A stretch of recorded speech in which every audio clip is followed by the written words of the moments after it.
시대를 꾸며주시는 두 분 모셨습니다. 정두원 전 의원 모셨고요. 어서 오십시오. 네, 의원님. 안녕하세요. 자, 서가번 전 의원 모셨습니다. 어서 오십시오. 네, 반갑습니다. 서가번입니다. 네, 한 주 잘 보내셨죠? 네. 자, 오늘 또 이풀기 토크를 좀 해야 될 것 같은데, 오늘 국민의당의 이상돈 의원이 지금 검찰에서 참고인 조사를 받고 조금 전에 나왔다고 하더라고요. 뭐냐면, 이명박 정부 국정원에 의해서 이른바 제압 대상의 지식인으로 분류가 돼가지고, 이른바 탄압을 받았다. 바로 이것 때문인데, 그래서 궁금한데, 정두원 의원님도 사찰의 피해자 아니십니까? 네. 저한테는 뭐 아직 연락이 없네요. 와서 그러니까 좀 참고인 조사 좀 받으셨으면 좋겠어요. 이런 연락 없었습니까? 네. 뭐 연락이 올지도 모르겠는데, 네. 약간 이런 얘기 들으면은 이 사람들은 70년대 사고방식으로 사는 것 같아요. 그 당시 국정원장이나 또 MB께서나. 그러니까 이런 일이 많이 벌어지는 거죠. 예. 어제 저희가 이종찬 전 국정원장하고 인터뷰는 딱 그 말씀을 하시더라고요. 아니, 지금이 유신 그 김영옥 같이 하면 도대체 어떻게 하느냐. 여가 야가 되고 야가 여가 되고. 완전히 시대가 바뀌었는데 무슨 짓이냐. 이렇게 이야기하더라고요. 정권을 잡으면 이제 그렇게 하는 걸로 생각을 하는 것 같아요, 이 사람들은. 그러니까 말이에요. 예. 과거 국정원이 그랬으니까 이제 우리도 이제 그렇게 한번 해봐야겠다, 뭐. 그러니까. 뭔가 지금 이 분위기 파악, 시대 파악을 전혀 못하고 있다, 정보기관이. 그런 거 아니에요? 그래서 그때 이제 10년 만에 정권을 잡아서 다시는 이제 민주주의는 후퇴하지 않을 거라는 우리 국민들의 그 믿음이 있었잖아요, 당시에. 그렇죠. 그런데 여지없이 그 믿음을 뭉개버리고 깔아뭉개버린 이 정권 아니겠습니까? 그러니까요. 뭐 지금 방금 전에 검찰 조사를 받고 나온 국민의당의 이상돈 의원이 지금 전화 연결되어 있는데요. 잠깐 연결해서 이야기 나눠보고 얘기 이어가도록 하겠습니다. 여보세요. 네, 안녕하세요. 예, 네. 고생 많이 하시죠, 의원님. 아이, 고생은요. 네. 예.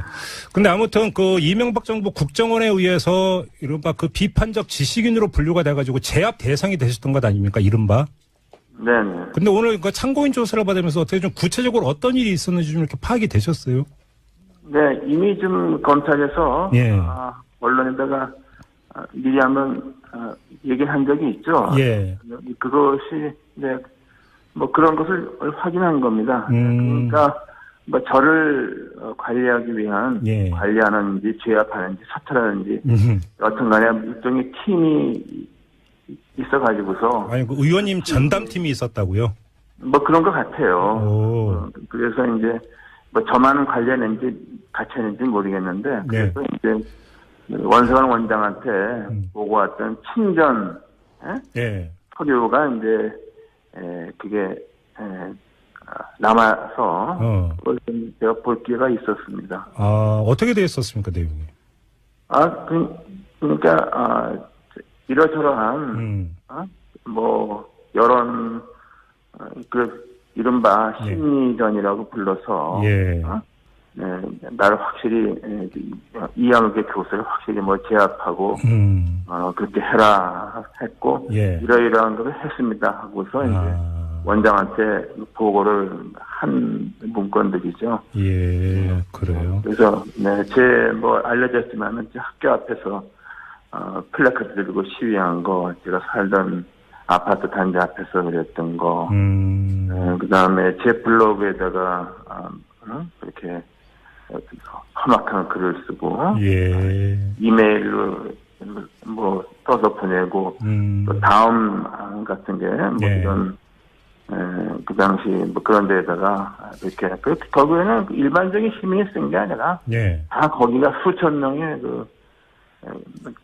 그쪽 사람 동원된 사람들이 인터넷에 글을 쓰고 또 일당을 주고서 사람을 풀어서 저를 비판하는 비난하는 시위를 하고 있는 거죠. 네.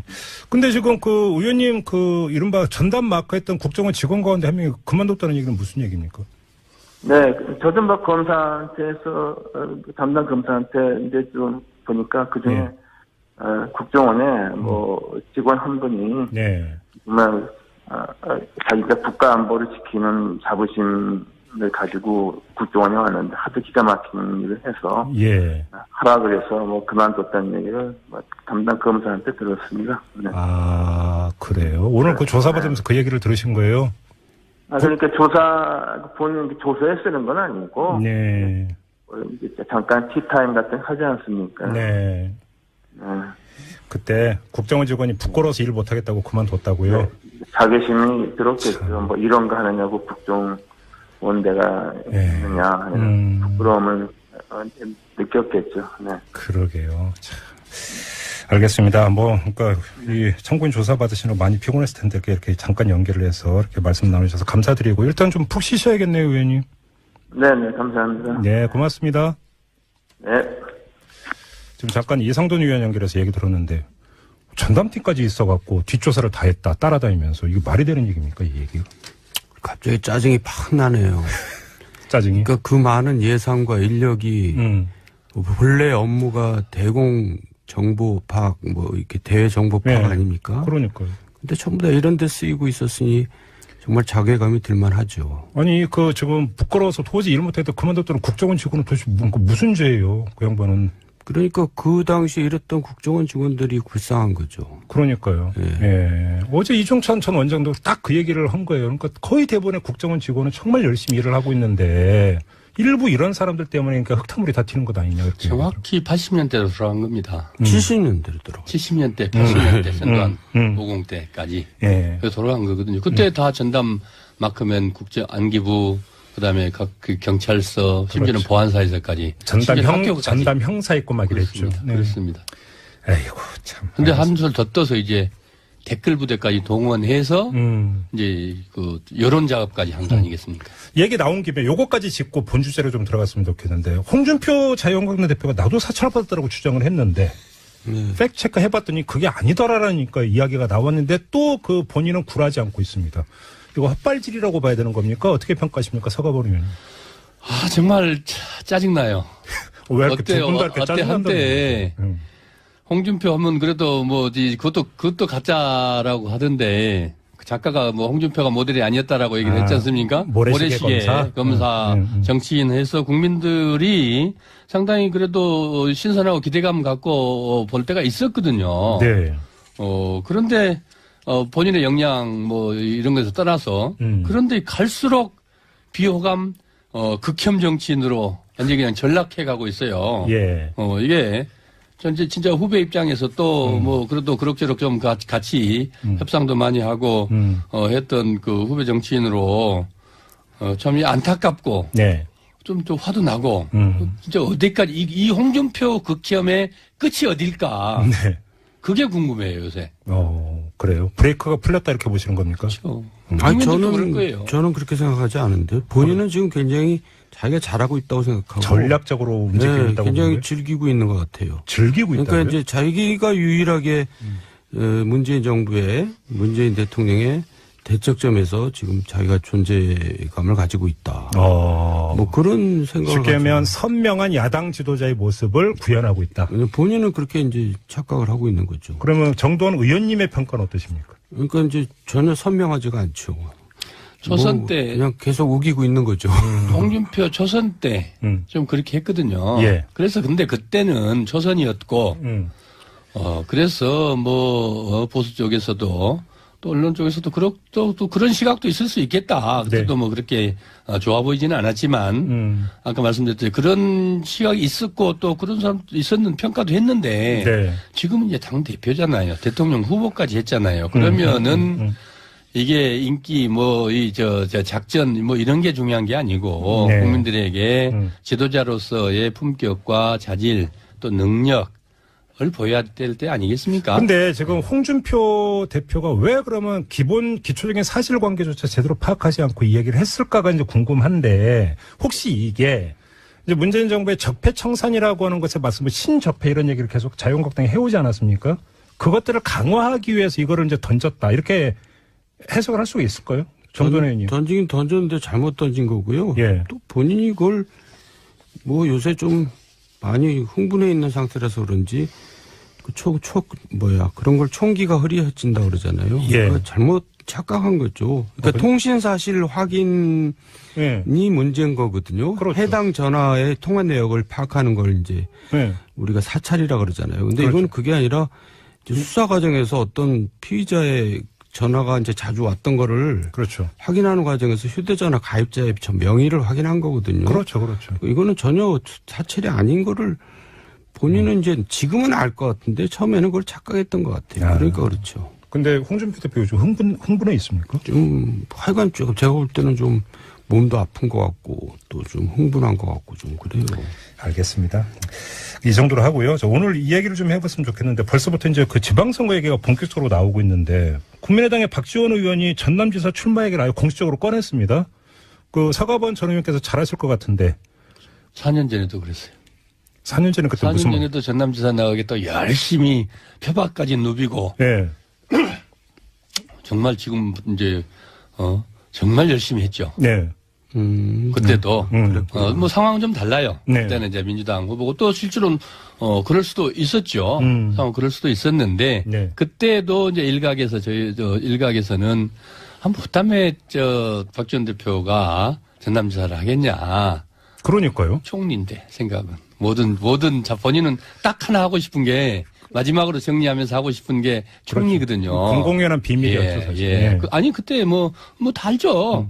그랬는데, 사실 도지사, 이거, 제디처럼 젊은, 또는 그 다음에 이 비전을 가든, 예. 이런 사람들한테는 하지만은, 박지원 대표 장관도 하고 다 비서실장도 다 했잖아요. 근데 행정하면은, 일일이 전라남도만 해도 얼마나 큰데요. 매일 다녀가려면 건강 쉽지 않거든요. 예. 현실적으로 가능하지 않는데 문제는 이제 지금 페이스메이커 역할을 하고 계시는 거 아니겠습니까? 국민당 저대로 놔두면 죽잖아요. 그리고 뭔가 활로를 찾아내야 되는데 이게 주자리에서 찾지 않으면은 네. 지금 5% 또 빠졌지 않습니까? 추석 후에? 그럼 잠깐만요. 그러면 지금 서가번 의원의 그 분석은 그 본인의 어떤 욕심 이런 걸 떠나서 그렇죠. 그 당을 위해서 페이스메이커 역할을 내가 해야겠다. 그러면 전남지사 출마하는 게 좋겠다. 이렇게 지금 보고 있다는 겁니까? 그거 아니고 오로지 다 그거예요. 그런 점에서 참 놀랍죠. 아주 아름답게 분석을 해주시네요. 아름답게가 아니고 네. 그러기에는 지금 제가 이제 페이스메이커 하기에는 이제 또 연조로 보나 하는데 여전히 그래 하시죠. 뭔가 이 국민의당의 이 활로 어디서 열릴 것인지를 동물적으로 알고 계시죠. 근데 그러면 제가 보충 질문 하나 할까요? 4년 전에도 그랬다고 했잖아요. 전남지사 출마 그 뜻이 있어서 그러면 그때는 본인의 정치적 활로를 그때는 본인의 정치적 활로가 요번에 다르고 4년 전과 후가 다릅니까? 이번에는 아직도 여전히 본인의 정치적 활로가 있다고 생각하시겠죠.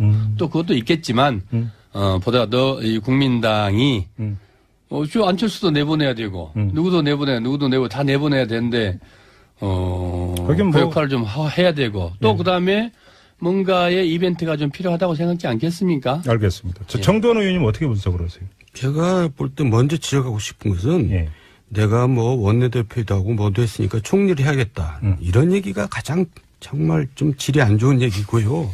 내가 뭘 하기 위해서 총리를 해야겠다. 이렇게 나와야 되는 게 맞는 것 같고. 그렇죠. 그래서 저희 대화가 이제 좀 그렇게 맞췄으면 좋겠고요. 네.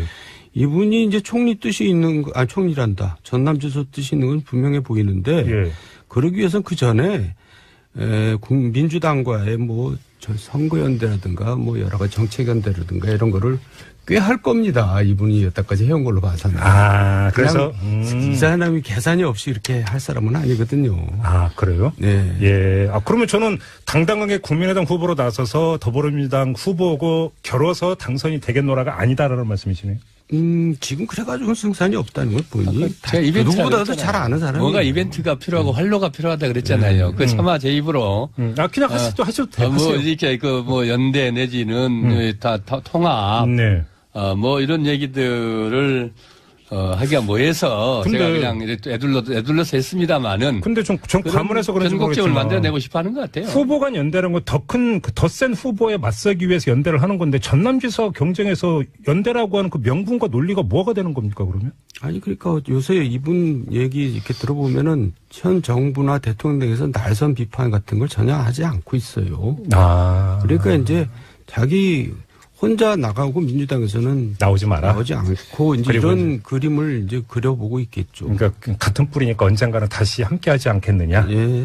이렇게 이제 깔고 들어간다. 그리고 지금 사실 또 정부 입장에서는 아쉽잖아요. 여소야되고 국민의당 특히 박지원 이 협조가 필요할 때이기 때문에 쉽게 말해서 그런 딜 장사를 할 수가 있는 거죠. 그러면 지금 우리 서가번 의원은 지역구도 전남이시고 또 더불어민주당 소속이시고 당 안의 기류라든지 박지원 의원의 전남지사 도전에 대한 전남 지역의 어떤 반응은 어떻습니까? 경남 신기해하죠. 의아해하죠. 네. 지금 우리 지역에도 지금 맹렬하게 지금 다니고 계세요. 시작을 했어요. 행사들도 가시고 오신다 그러더라고요. 네. 그러는데 아까도 말씀드렸듯이 박지원 대표께서 뭘 이렇게 하신다. 이거보다 우리 정 의원님 말씀대로 기왕 나온 김에 어딘가에 가능성 있는 한 곳이라도 딜을 할 수 있으면 본인이 양보해 줄 수 있는 거 아니겠습니까? 그러면 단도직입으로 민주당이 딜할 그 여지가 있다고 보세요? 저는 현재로서는 없다고 보죠. 없다고 봅니까? 그러나 이제 이 협치 그다음에 이 전 국정을 운영하는 데 있어서 네. 과반수의 이제 첫 해 지나고 시간이 갈수록 의회의 이 의석수는 정말 간절해지거든요. 알겠습니다. 이런 점들을 충분히 가늠할 수 있는 능력을 해안을 갖고 있습니다. 정기국회에 이제 법안이나 예산도 물론 있지만 그보다도 개헌이라는 그렇죠. 아주 아쉬운 큰 물건이 지금 있습니다. 알겠습니다.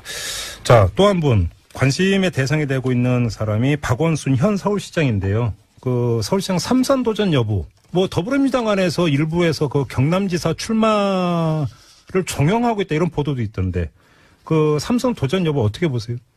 본인이 3선 도전은 할 거라고 서울시 공무원들은 다 그렇게 알고 있던데요. 서울시 공무원들은? 네, 그러니까 내부에 있는 사람들이 그렇게 아는 거는 그렇게 본인이 결정했다는 얘기나 똑같은 거죠. 그래요. 네. 근데 지금 그러니까 더불어민주당 안에서 경남지사 출마하는 게 어떻게 했는지라는 이야기가 나오고 있다고 하는데 그건 무슨 이야기입니까? 어쨌든 지금 경남지사가 경남판이 좋거든요. 우리 당이. 근데 지금 좋다고요? 좋죠. 현재 그 민심 옛날에 비해서 좋죠.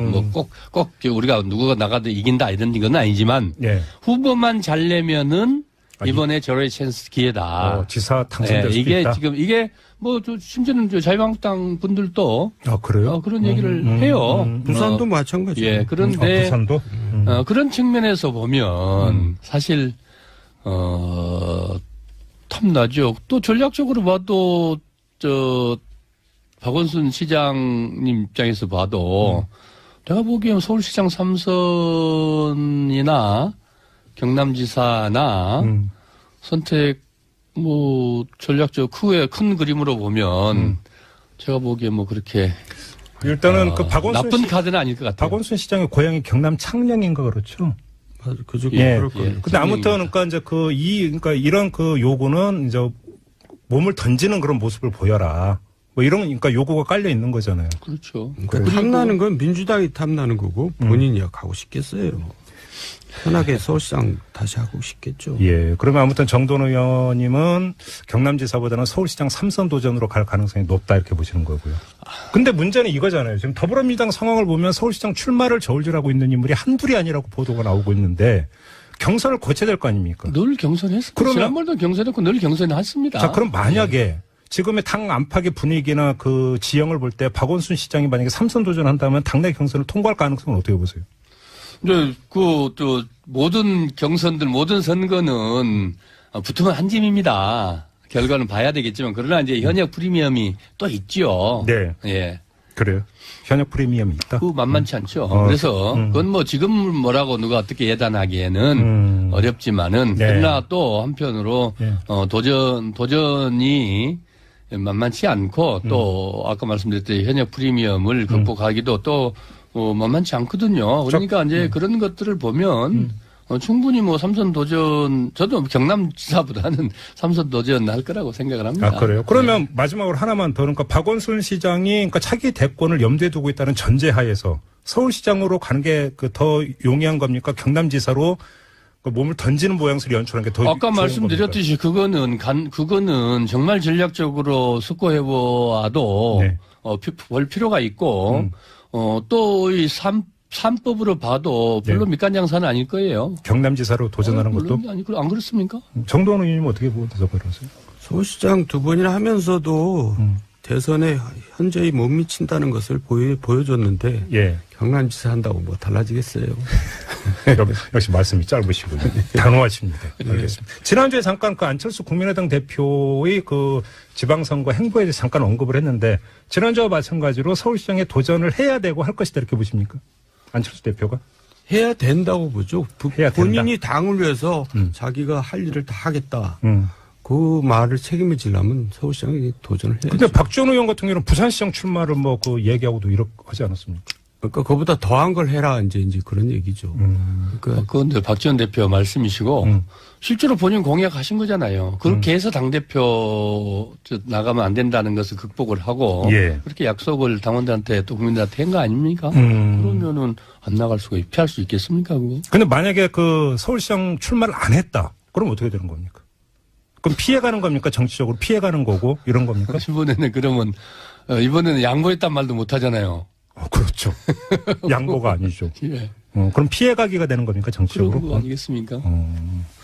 알겠습니다. 그리고 경기도지사 그 정돈 의원님. 네. 그 남경필 대 이재명 네. 빅매치 이렇게 전망하는 사람들이 많던데요. 예. 남경필 지사의 지금 의중은 어떻습니까?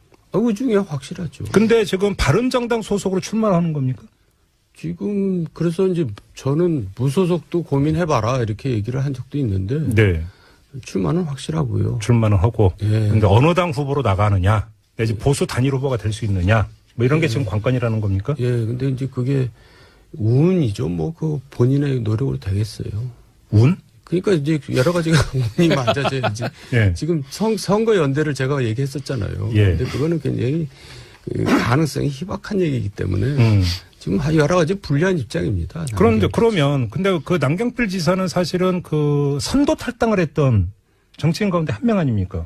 가장 먼저 나왔죠. 자유한국당에서. 예. 그럼 자유한국당 안에서 남경필 지사는 어떻게 평가하고 있습니까? 자유한국당은 전혀 들어가지 않을 거고요. 남지사든. 예. 어쨌든 바른정당에서 하든 무소속으로 하든 둘 중에 하나? 예, 이제 자기가 마지막 승부를 걸겠죠. 그러면 선거 승리 가능성이 있을까요? 그러면? 어쨌든 프리미엄이 좀 있으니까요. 요새 되게 열심히 하고 다니더라고요. 아, 그래요? 예. 물론 이제 뭐 자유한국당이 알아서 후보를 안 내준다. 이러면 모르겠으나. 근데 그래서 제가 그걸 여쭤본 거예요. 자유한국당에서 남경필 지사를 어떻게 평가하느냐. 이것도 중요한 거잖아요, 그러면. 그런데 지금 또 상황하고 내년 이제 6월 가서 상황하고 또 다를 테니까. 그때는 이제 또 선거 승리가 쭉 목마르니까. 네. 그 여지가. 그래서 운을 말씀하신 거구나. 예, 그렇습니다. 예. 서가분 의원님 지금 그 전해철 의원 네. 경기지사 출마를 고심 중이라는 이야기까지 나오는데 어떻게 되는 겁니까? 고심 중인 게 아니고 오늘 출마하겠다고 선언을 한 것 같은데요. 아, 그래요? 예, 오늘? 예.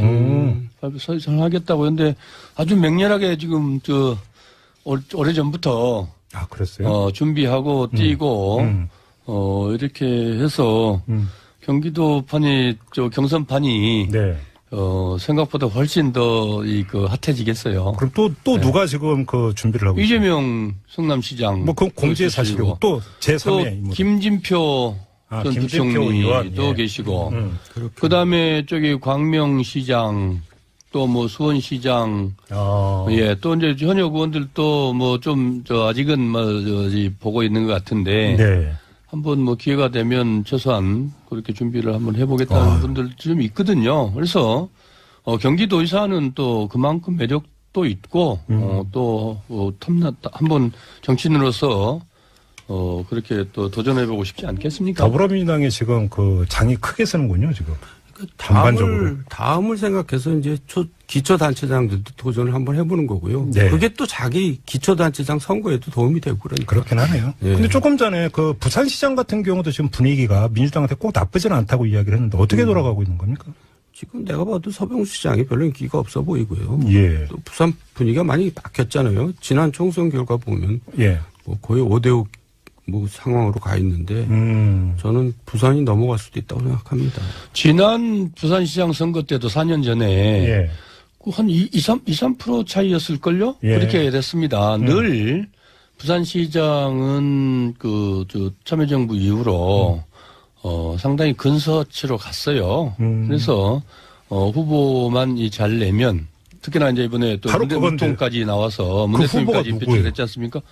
지금 이제 거기도 또 하겠다는 국회의원들도 있고 또 여러 가지 많은 분들이 지금 또. 딱 하나만. 조국 민정수석 출마설은 어떻게 보세요? 지금 본인 뭐라고 얘기할 수 없고. 본인이야, 또, 당연히. 예, 또 뭐, 주변에서도 조국 출마해라 뭐 이렇게 얘기할 수는 없지만은. 네. 지금 청와대가 지금 엄중하잖아요. 일들이. 그러나 내년에 가면. 네. 충분히 생각해 볼 만하고, 또 뭐 본인도, 도전할 가치 있지 않겠습니까? 그러면 시나리오가 예를 들어서 그러니까 그 검찰 개혁 입법이라든지 이런 게 지방선거 전에 만약에 가닥이 잡히고 이러면 나 1차적인 임무는 끝났다라고 하면서 출마할 가능성. 시나리오 이렇게 짜도 되는 겁니까 그러면? 그러니까 조국은 부산시장으로 얘기가 되는데요. 네. 오히려 청와대에 있는 게 좀 불안하죠. 네? 네? 어떤 점에서요? 지금 청와대에서 지금 사실 인사 문제에 책임이 좀 많이 있잖아요. 그러니까 본인이 빨리 그냥 나와서 부산시장을 준비를 하는 것이 저는 선거에 도움이 된다고 생각하는데요. 마지막으로 정도현 의원님께 이 점 여쭤보는데 얼마 전에 홍준표 대표가 지금 자유한국당의 어떤 그 광역단체장 6곳 여기서 못 지키면 사퇴하겠다라고 선언을 했는데 너무나 당연하죠. 못 지키면 사퇴하는 게 아니라 사퇴 당하는 거 아닙니까? 그러니까 그 옛날에 법정에서 재판 받을 때도 그러더라고요. 내가 죄가 있으면 감옥 가겠다 그러는데 당연한 거잖아요. 죄가 있으면 감옥에 자기가 가기 싫어도 가는 거죠. 똑같은 얘기입니다. 근데 6곳 그러니까 수성 가능성은 어떻게 보세요? 그러니까 지금 부산 경남이 지금 부산 뭐 쉽지가 그렇고. 않은 거죠. 이게 지금 결국 그 얘기로 좁혀진 겁니다. 그렇네. 부산이나 경남에서 한 군데가 넘어가면은 책임지고 물론 오히려 지금 이야기를 하다 보니까 관전 포인트는 서울시장 이런 게 아니라 부산시장과 경남지사. 그렇습니다. 뿐만 아니고 현재 자유한국당 야당이 가지고 있는 광역단체장들을 정말 다 수성해낼 수 있을 것인지 그러니까. 그런 것들도. 알겠습니다. 자, 벌써부터 조금씩 지방선거 분위기가 좀 이제 조성이 되고 있는 것 같아서 저희도 한번 1차 점검을 해봤고요. 여러 차례 아마 점검할 기회가 있을 것 같습니다. 자, 오늘 이렇게 하면서 직설을 마무리하겠습니다. 서가번 전 의원. 언론에다가 미리 한번 얘기를 한 적이 있죠. 그것이 이제 뭐 그런 것을 확인한 겁니다. 그러니까 뭐 저를 관리하기 위한 관리하는지 제압하는지 사찰하는지 여튼간에 일종의 팀이 있어가지고서 아니 그 의원님 전담팀이 있었다고요? 뭐 그런 것 같아요. 그래서 이제 뭐 저만 관리했는지 같이 했는지 모르겠는데 그래서 이제 원세관 원장한테 보고 왔던 친전 서류가 이제 그게 남아서 그걸 좀 제가 볼 기회가 있었습니다. 어떻게 되었었습니까, 내용이? 그러니까 이러저러한 뭐 여론 이른바 심리전이라고 불러서 나를 확실히 이양욱의 교수를 확실히 뭐 제압하고 그렇게 해라 했고 이러이러한 것을 했습니다 하고서 이제 원장한테 보고를 한 문건들이죠. 그래요. 그래서 제 뭐 알려졌지만은 학교 앞에서 플래카드 들고 시위한 거, 제가 살던 아파트 단지 앞에서 그랬던 거, 그다음에 제 블로그에다가 그렇게 험악한 글을 쓰고 이메일로 뭐 써서 보내고 또 다음 같은 게 뭐 이런 그 당시 뭐 그런 데다가 이렇게 결국에는 일반적인 시민이 쓴 게 아니라 다 거기가 수천 명의 그쪽 사람 동원된 사람들이 인터넷에 글을 쓰고 또 일당을 주고서 사람을 풀어서 저를 비판하는 뭐 시위를 하고 있는 거죠. 근데 지금 그 의원님 이른바 전담 마크했던 국정원 직원 가운데 한 명이 그만뒀다는 얘기는 무슨 얘기입니까? 저도 뭐 검사한테서 담당 검사한테 이제 좀 보니까 그 중에 국정원에 뭐 직원 한 분이 를 꾸며주시는 두 분 모셨습니다. 정두원 전 의원 모셨고요. 어서 오십시오. 의원님. 안녕하세요. 자, 서가번 전 의원 모셨습니다. 어서 오십시오. 네, 반갑습니다. 서가번입니다. 한 주 잘 보내셨죠? 자, 오늘 또 이풀기 토크를 좀 해야 될 것 같은데, 오늘 국민의당의 이상돈 의원이 지금 검찰에서 참고인 조사를 받고 조금 전에 나왔다고 하더라고요. 뭐냐면, 이명박 정부 국정원에 의해서 이른바 제압 대상의 지식인으로 예. 분류가 돼가지고, 이른바 탄압을 받았다. 바로 이것 때문인데, 그래서 궁금한데, 정두원 의원님도 사찰의 피해자 아니십니까? 네. 저한테는 뭐 아직 연락이 없네요. 와서 그러니까 좀 참고인 조사 좀 받으셨으면 좋겠어요. 이런 연락 없었습니까?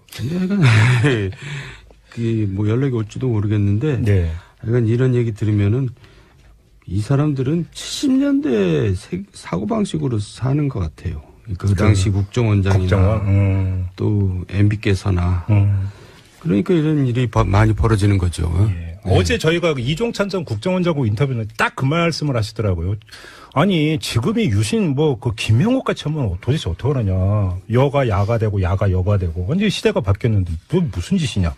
이렇게 이야기하더라고요. 정권을 잡으면 이제 그렇게 하는 걸로 생각을 하는 것 같아요, 이 사람들은. 그러니까 말이에요. 예. 예. 과거 국정원이 그랬으니까 이제 우리도 이제 그렇게 한번 해봐야겠다, 뭐.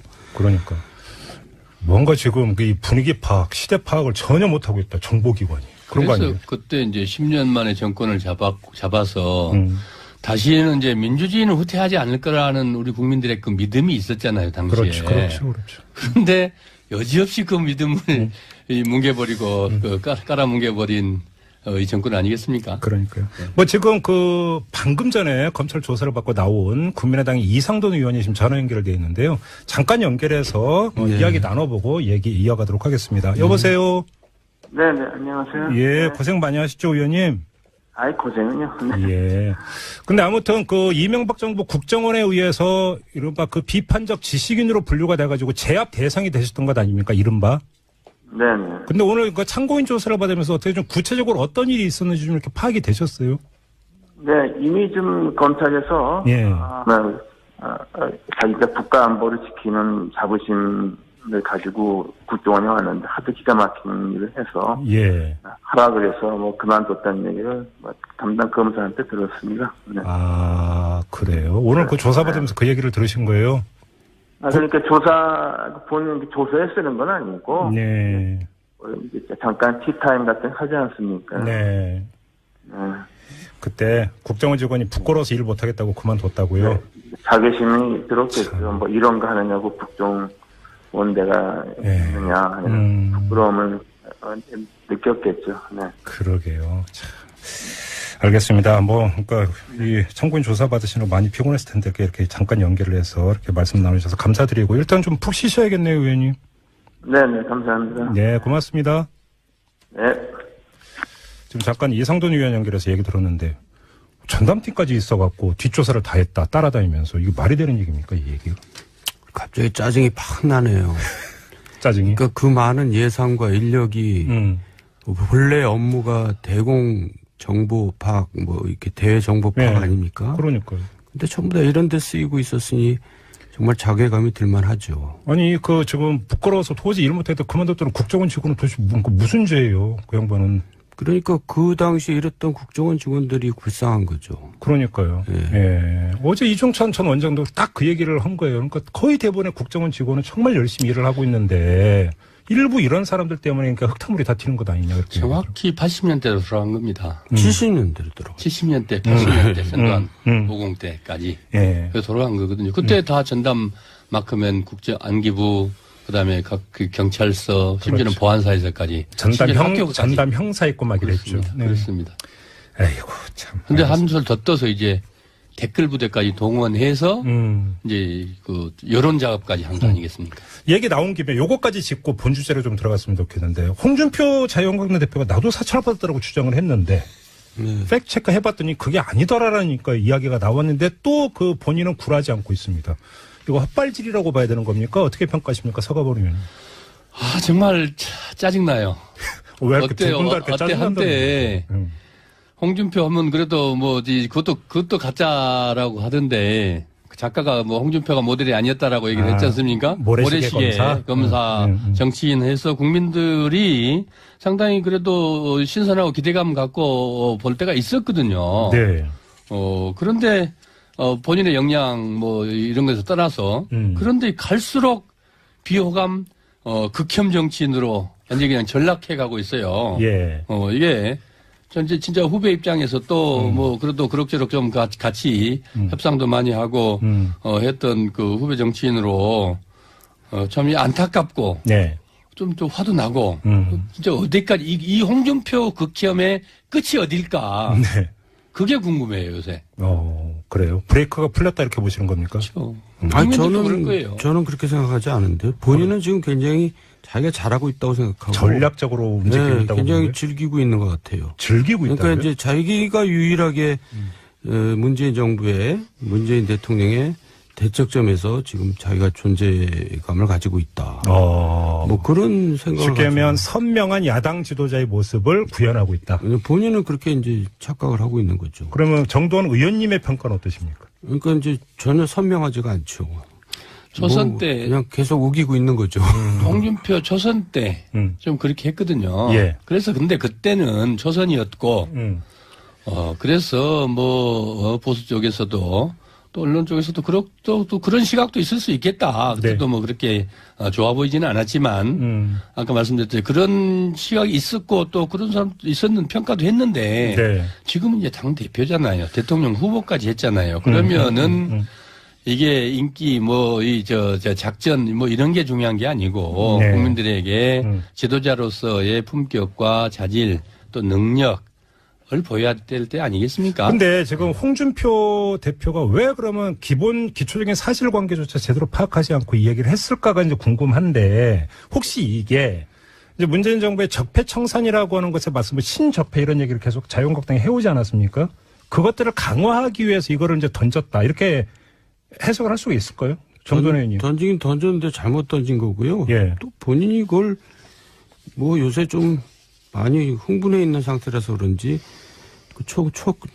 그런 걸 총기가 흐릿해진다 그러잖아요. 예. 그러니까 잘못 착각한 거죠. 그러니까 통신 사실 확인이 문제인 거거든요. 그렇죠. 해당 전화의 통화 내역을 파악하는 걸 이제 우리가 사찰이라 그러잖아요. 근데 이건 그게 아니라 이제 수사 과정에서 어떤 피의자의 전화가 이제 자주 왔던 거를 그렇죠. 확인하는 과정에서 휴대전화 가입자의 명의를 확인한 거거든요. 그렇죠. 이거는 전혀 사찰이 아닌 거를 본인은 이제 지금은 알 것 같은데 처음에는 그걸 착각했던 것 같아요. 그러니까 그렇죠. 근데 홍준표 대표 요즘 흥분해 있습니까? 좀 하여간 제가 볼 때는 좀 몸도 아픈 것 같고 또 좀 흥분한 것 같고 좀 그래요. 알겠습니다.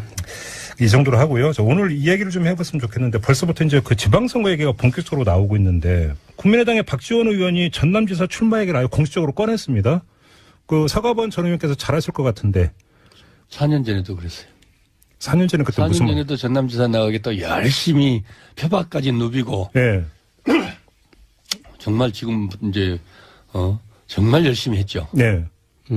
그때도 뭐 상황은 좀 달라요. 네. 그때는 이제 민주당 후보고 또 실제로는 그럴 수도 있었죠.